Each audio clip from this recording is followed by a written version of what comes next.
The peaceful encounter, Captain. Marcus Webb stood on the bridge of the exploration vessel Horizon Dawn, watching the vast emptiness of space through the main viewport. Stars dotted the darkness like scattered diamonds, and somewhere among them lay the answers humanity had been seeking for generations. As captain of one of Earth's most advanced exploration vessels, Marcus carried the hopes of an entire species on his shoulders. "Captain," Lieutenant Nina Rodriguez called from her communications station, her voice carrying an edge of excitement that made everyone on the bridge turn toward her. "I'm detecting an artificial signal. It's not random, sir. There's definitely a pattern." Marcus felt his heart skip a beat. After 3 years of deep space exploration, this was the moment they had all been waiting for. "Can you decode it, Lieutenant?" Nina's fingers flew across her console, her dark eyes reflecting the glow of the displays. "Working on it now, sir. The mathematical progressions suggest intelligence, but the format is completely unknown." Engineer Kai Thompson looked up from his station, his red hair catching the bridge lighting. "Captain, I'm reading massive energy signatures about 200,000 kilometers off our starboard bow. Whatever's out there, it's big."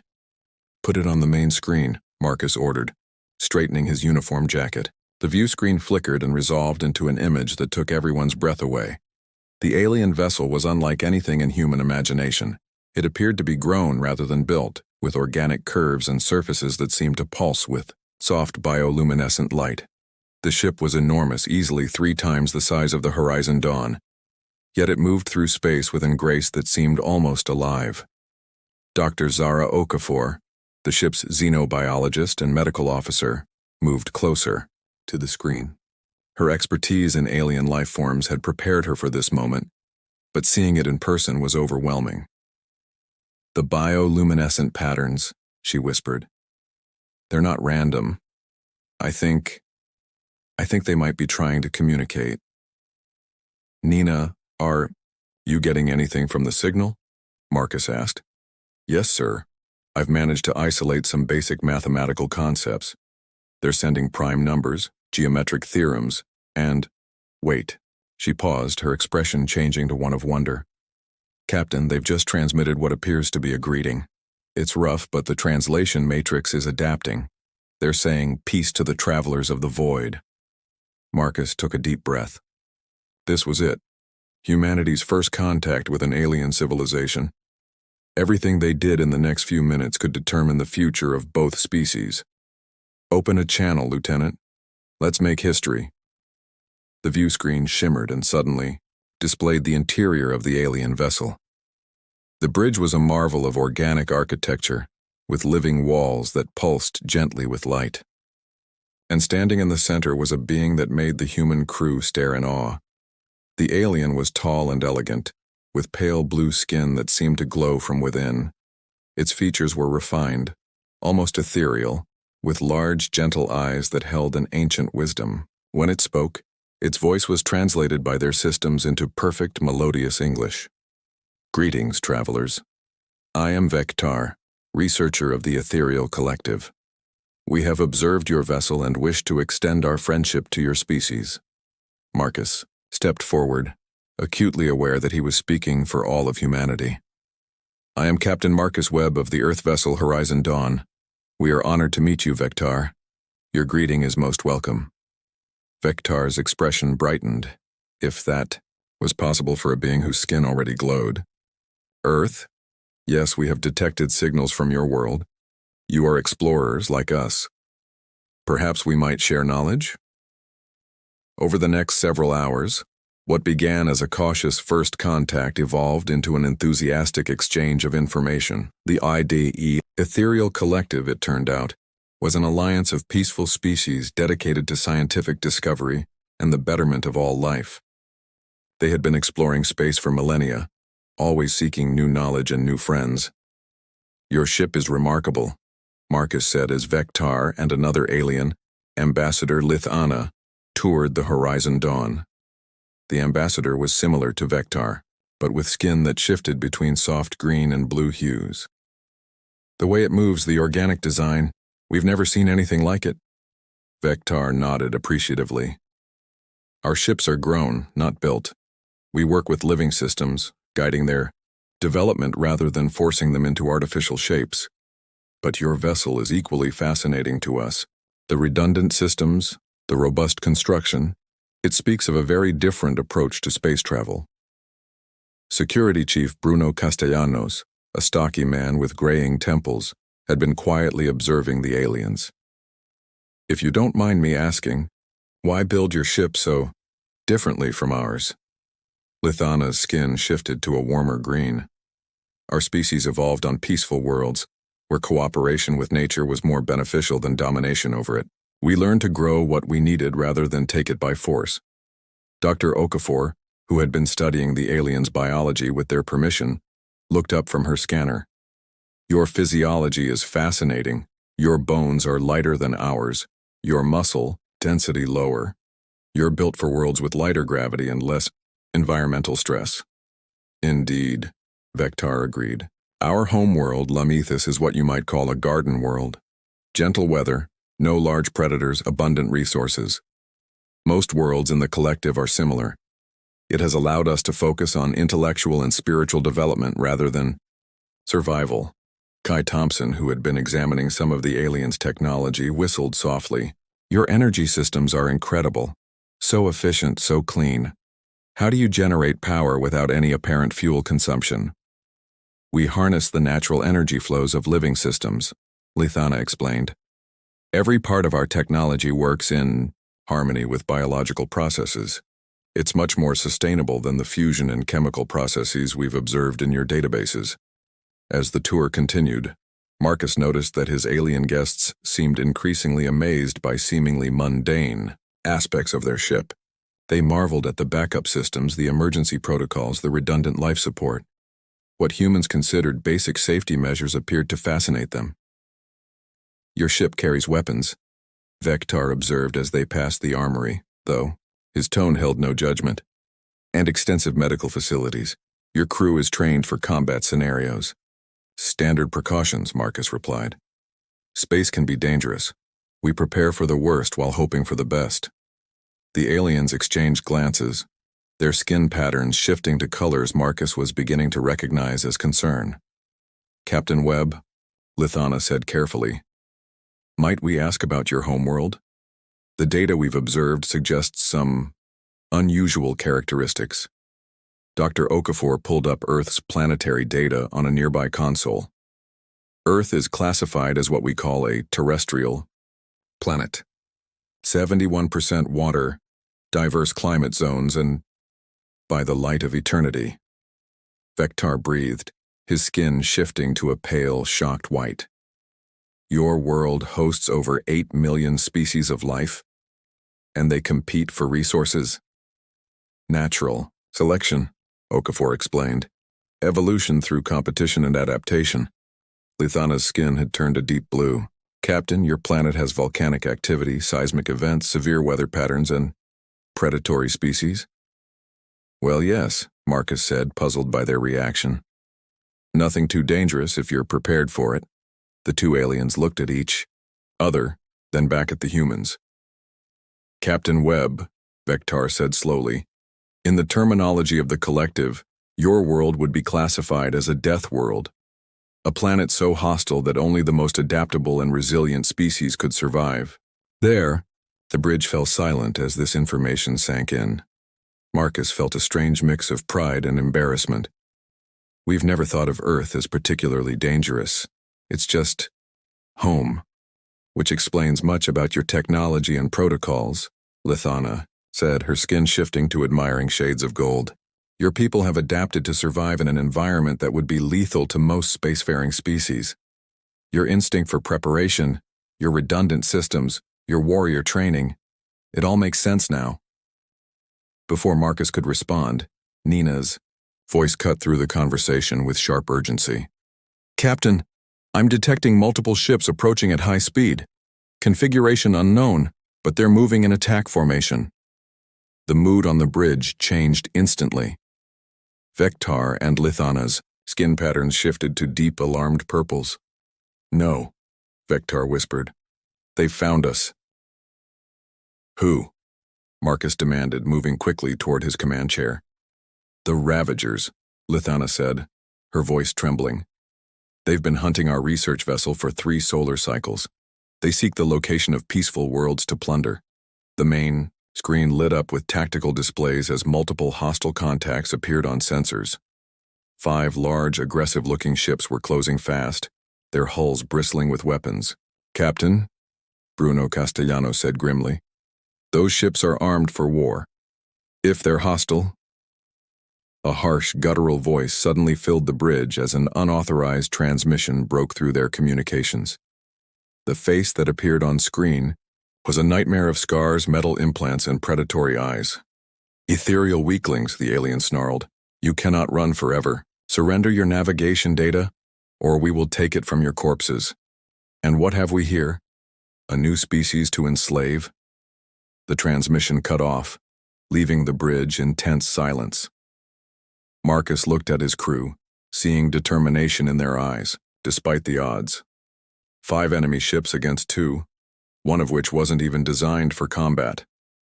But he also saw something else. The same look his ancestors had worn when facing impossible odds on their hostile homeworld. Nina, send a priority. Transmission to Fleet Command. Include everything we've learned about both alien species. Marcus turned to his alien guests. Vectar, can your ship fight? The alien researcher's skin pulsed with desperate patterns. We have no weapons, Captain.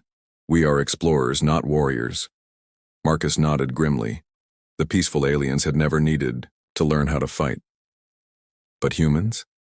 Humans came from a death world where the only rule was adapt or die. Then it's time, Marcus said, settling into his command chair. To show the galaxy what happens when predators meet prey that refuses to be prey. The Ravager ships were almost in weapons range, and Captain Marcus Webb was about to teach the universe a lesson that his species had learned in Earth's most dangerous environments. Sometimes, the most dangerous predator is the one that doesn't look like a threat. When peace shatters, the Ravager ships struck without further warning, their weapons lighting up space with deadly energy beams. The first volley slammed into the ethereal vessel, causing its bioluminescent hull to flicker and dim like a wounded animal. Their ship is taking heavy damage, Dr. Zara Okafor reported from her sensors, watching in horror as the graceful alien vessel shuddered under the assault. Hull breaches on multiple decks, life support failing. Captain Marcus Webb's jaw tightened as he watched the one-sided battle. The ethereal ship had no weapons, no shields designed for combat. It was like watching wolves attack a deer. Nina, open a channel to the Ravager fleet. The main screen flickered to show the scarred face of the lead Ravager again. Warlord Krexthul, according to the translation matrix, looked even more vicious up close. Metallic implants covered half his skull, and his remaining eye glowed with malevolent intelligence. Surrender the navigation data to peaceful worlds, and we might let some of you live as slaves. Krexthul snarled, his voice like grinding metal. Resist and we'll strip the information from your broken ships and dead minds. This is Captain Webb of the Earth vessel Horizon Dawn, Marcus replied, standing tall despite the impossible odds. You're attacking a peaceful research vessel. Stand down immediately. Krexthul's hideous laugh filled the bridge. Another species of weaklings. Your pathetic ship poses no threat to the Ravager fleet. Surrender now or burn with your new friends. The transmission cut off just as another barrage struck the ethereal ship. This time the damage was catastrophic. Explosions rippled along. The vessel's hull and its bioluminescent glow began to fade rapidly. Captain, Vectar called out, his skin flashing desperate patterns of distress. Our ship is dying. The living systems are shutting down to prevent total collapse. Marcus made the decision instantly. Bruno, prepare for emergency evacuation. Nina, tell the ethereals to abandon ship. We're taking them aboard. He turned to his crew. All hands, battle stations. We're about to show these Ravagers why you don't threaten Earth's allies. The next few minutes were chaos. As the Horizon Dawn moved in to assist the crippled ethereal vessel, escape pods began launching from the dying ship. Each pod contained 1 or 2 of the gentle aliens, their faces filled with terror and confusion. Docking bay reports successful recovery of 12 ethereal survivors. Bruno Castellanos announced from his security station. Vectar and Ambassador Lith-Anna are among them, though both are injured. Get them to medical, Marcus ordered. Then, to his crew. Now comes the hard part. Kai, what's our tactical status? Engineer Kai Thompson checked his displays, his freckled face grim. We're faster and more maneuverable than they are, but they've got us outgunned 5-1. Their ships are built like flying fortresses. Lieutenant Nina Rodriguez looked up from her communications console. Captain, I'm intercepting their internal communications. They're planning to capture our ship intact. They want our navigation database to find Earth. A chill ran down Marcus's spine. The Ravagers weren't just after the ethereal worlds anymore. They had discovered humanity and they wanted to know where to find more humans to enslave. That's not happening, Marcus said firmly. He activated the ship-wide communication system. All hands, this is the captain. We're facing 5 enemy vessels with superior firepower. They want to capture our ship and use our navigation data to find and attack Earth. We're going to stop them. The first Ravager ship opened fire on the Horizon Dawn, energy bolts slamming into their shields. The ship shook but held together, shields holding at 87%, Kai reported. But we can't take much more of that. Marcus studied the tactical display, his mind racing through possibilities. Traditional naval tactics wouldn't work here. They were outnumbered and outgunned. But humans had survived on Earth by being unpredictable, by using their environment as a weapon, by thinking outside the box when faced with superior predators. Nina, can you hack into their communication frequencies? Working on it, Captain. Their encryption is sophisticated, but not impossible. Good. When you break through, I want you to flood their channels with every piece of music, literature, and cultural data we have about Earth. Overload their systems with information. Dr. Okafor looked confused. Captain, how will that help? Earth cultural data will show them exactly what kind of world we come from, Marcus explained. Let them see recordings of hurricanes, volcanic eruptions, predator-prey relationships, human extreme sports, and warfare. Let them understand what it means to evolve on a death world. As the Horizon Dawn dodged another barrage from the Ravager ships, Nina worked frantically at her console. I'm in, uploading everything. Nature documentaries, historical footage, survival training videos, even some of those extreme sports competitions Kai watches. The effect was almost immediate. The coordinated attack from the Ravager fleet began to waver as their ship's communication system struggled to process the massive data dump. Their formation is breaking apart, Bruno observed. Looks like they're having trouble maintaining coordination. But Marcus wasn't done. He turned to Kai. I need you to do something that's going to sound crazy. Can you overload our atmospheric processors and vent the exhaust directly at the nearest Ravager ship? Kai's eyes widened. Sir, that would create a toxic cloud that could corrode their hull, but it would also damage our own systems. Do it. And while you're at it, can you rig our mining lasers to create a debris field from that destroyed asteroid cluster? You want to use our terraforming equipment as weapons? Kai asked, but he was already moving toward his console. Humans don't. Just adapt to hostile environments, Marcus said grimly. We turn hostile environments into weapons. The Horizon Dawn suddenly changed tactics in ways the Ravagers had never seen before. Instead of engaging in direct combat, the human ship began, using every system on board as an improvised weapon. Mining lasers shattered nearby asteroids, creating a deadly debris field that the Ravager ships had to navigate carefully. Atmospheric processors vented clouds of corrosive gases that began eating away at enemy hulls. What are they doing? Commander. Dex Iron, Krexthal's second-in-command, reported from his ship. Their tactics make no sense. They're using civilian equipment as weapons. Warlord Krexthal snarled as he watched the human ship dart through the debris field it had created, using the floating rocks as cover while continuing to broadcast confusing cultural data. Impossible. No civilized species fights like this. But that was exactly the point. Humans weren't civilized in the way the Ravagers understood civilization. They were survivors from a world that had tried to kill them every day for millions of years. Bruno, target their lead ship's sensor array. With our emergency flares, Marcus ordered. Blind them. Sir, flares aren't weapons, Bruno protested. They are if you use enough of them at close range. The Horizon Dawn suddenly accelerated directly toward the lead Ravager ship, launching every emergency flare and signal beacon it carried. The brilliant lights overloaded the enemy sensors, temporarily blinding them. In that moment of confusion, Kai executed Marcus's most desperate gambit. Venting all atmospheric waste and industrial byproducts directly at their ship, he announced.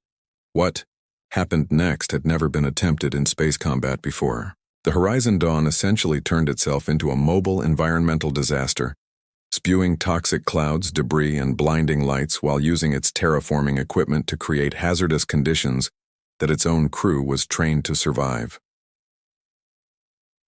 The Ravager ships, built for straightforward combat, had no protocols for dealing with an enemy that fought like a natural disaster. Their lead ship is pulling back, Nina reported excitedly. Hull corrosion is affecting their weapon systems. Captain, Dr. Okafor called from the medical bay. Vector is asking to speak with you. He says it's urgent. Put him through. The injured Ethereal's voice came through the communication system, weak but determined. Captain Webb, what you're doing, it's unlike anything we've ever witnessed, but I can help. Our ship's final act before dying was to transmit detailed scans of the Ravager vessels. Their power cores are vulnerable to electromagnetic pulses. Marcus smiled grimly. Kai, can we overload our communication array to create an EMP burst? Not without frying our own electronics, Kai warned. What about the backup systems? Can we isolate them?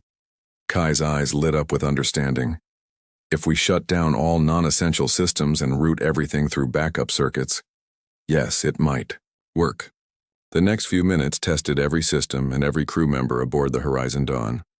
As the ship went dark except for essential life support, Kai worked to create the most powerful electromagnetic pulse their communication array could generate.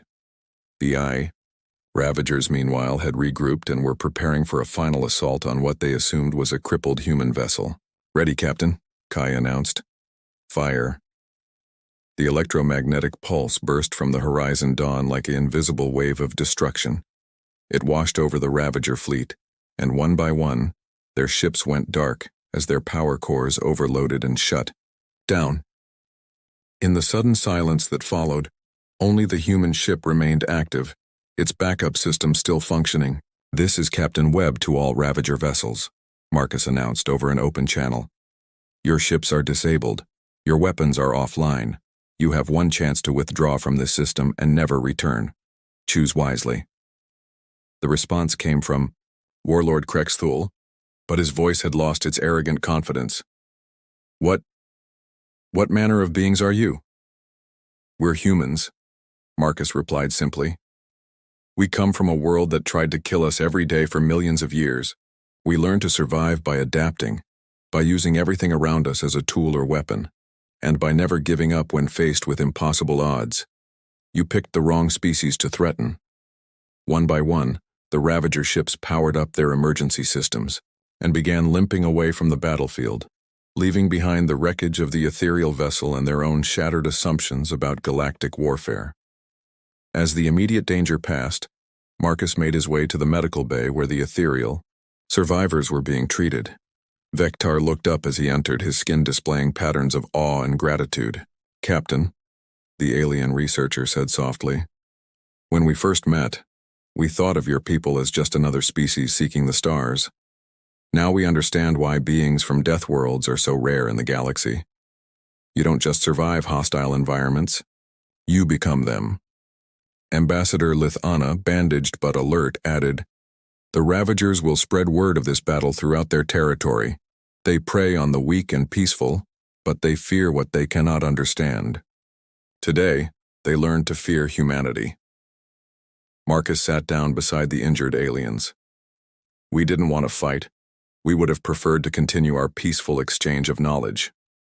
And that, Vector said, his skin glowing with warm, admiring colors, is perhaps the most terrifying thing about your species. You prefer peace, but when forced to fight, you become more dangerous than any predator we've encountered. Dr. Okafor approached with her medical scanner. The good news is that all our ethereal guests will make full recoveries. The better news is that we've established communications with the Ethereal Collective's main fleet. They're sending ships to escort everyone home safely. As the Horizon Dawn waited for the Ethereal Rescue Fleet to arrive, Marcus stood on the observation deck with his crew watching the stars. They had set out to explore the galaxy and make peaceful contact with alien life. They had succeeded beyond their wildest dreams, but in ways they never could have imagined. "Captain," Nina said quietly, "do you think the Ravagers will really stay away?" Marcus smiled, thinking of the cultural data they had forced the enemy to download. Images of humans climbing mountains, surviving in deserts, exploring ocean depths, and facing down predators with nothing but courage and ingenuity. "I think," he said, "the word will spread pretty quickly. Don't mess with a species from a death world. We might prefer peace, but we're really, really good at war." In the distance, the lights of the approaching ethereal fleet began to appear, bringing with them the promise of new friendships and alliances. Humanity had announced its presence to the galaxy, not with conquest or aggression, but by defending those who couldn't defend themselves. And in doing so, they had earned something, far more valuable than fear or submission. They had earned respect. The age of human exploration had truly begun.